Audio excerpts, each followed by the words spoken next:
और बड़ी खबर आपको हम बता दें, सीएम सुखू राहत एवं पुनर्वास कार्यों का जायजा लेंगे। ननखड़ी, आडू, गाहन और खोली घाट में जायजा लिया जाएगा। नारकंडा सर्किट हाउस में सीएम बैठक करेंगे। अधिकारियों से राहत एवं पुनर्वास कार्यों की जानकारी लेंगे। बैठक के बाद सीएम जरूल, कोटगढ़, खनीटी का दौरा भी करेंगे।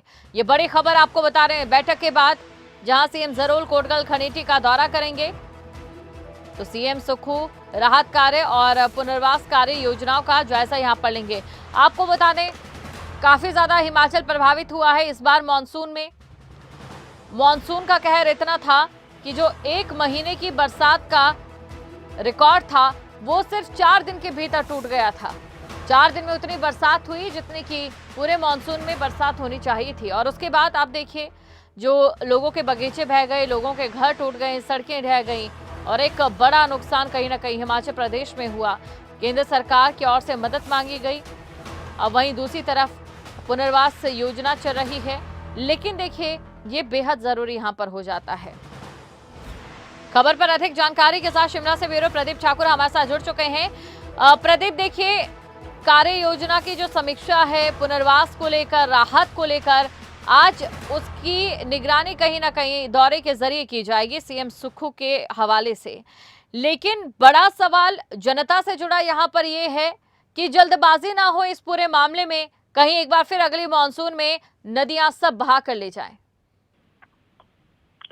बिल्कुल, देखिए दीपिका, इस वक्त क्योंकि राहत पुनर्वास का काम चला है और जो कई क्षेत्र ऐसे हैं अभी भी जो जिला के जो संपर्क मुख्य सड़क मार्ग हैं वो उससे कटे हुए हैं। तो कोशिश ये है कि अभी सेब सीजन है और ऐसे में ये संपर्क मार्ग बहाल होने चाहिए ताकि समय रहते सेब मंडियों तक पहुंच सके। ऐसा ना हो कि वो सेब गांव में ही पेड़ों में ही जो पौधे हैं सेब के उसमें ही सड़ जाए। तो ये कोशिश इस वक्त सरकार की है और शिमला क्योंकि एप्पल बेल्ट के तौर पर जानी जाती है और इसी कड़ी में मुख्यमंत्री अब जो ऊपरी शिमला है वहां का दौरा कर रहे हैं। पिछले कल भी उन्होंने चौपाल का दौरा किया, जुब्बल कोटखाई का दौरा किया, उसके बाद शाम को रोहडू पहुंचे, अभी भी रोहडू में रुके हुए हैं और आज सुबह रोहडू के आसपास का क्षेत्र का निरीक्षण किया जाएगा। फिर जो रामपुर ननखड़ी का क्षेत्र है वहां पर मुख्यमंत्री जाएंगे। बाकी भी जो विधानसभा क्षेत्र है वहां का दौरा करके जहां ज्यादा नुकसान हुआ है।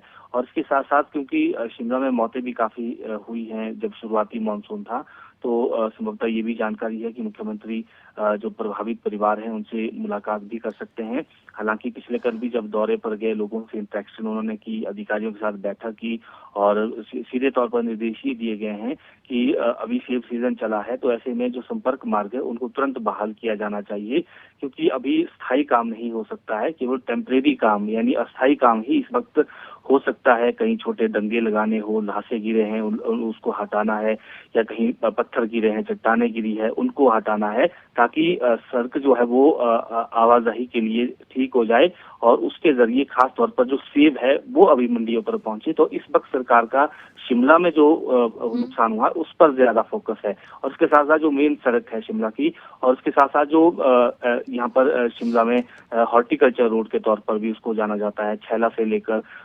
जमशेदपुर तक का जो क्षेत्र है इस जो सोलन में जुड़ता है, तो ये सड़कों की हॉर्टिकल्चर रोड है और वहां से सेब की ढुलाई होती है। वाहन जो ट्रक है, बाकी जो गाड़ियां हैं उसके जरिए सेब यहाँ से ले जाया जाता है। तो ये कोशिश इस वक्त सरकार की है कि सेब समय रहते मंडियों तक पहुंचे और प्रदेश से बाहर जाए, क्योंकि हिमाचल की आर्थिकी की एक बड़ी रीढ़ सेब है, एक बड़ी इकोनॉमी सेब की इस वक्त है।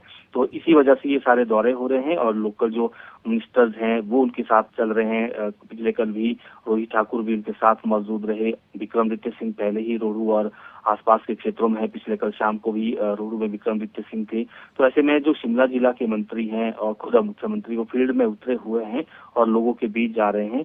और उसके साथ साथ जहां पर राहत राशि देने की बात है तो उसको भी मुख्यमंत्री की तरफ से पिछले कल भी घोषणाएं की गई है अलग अलग क्षेत्रों में कि सड़कें बहाल करनी है, मेन सड़कें बहाल करनी है।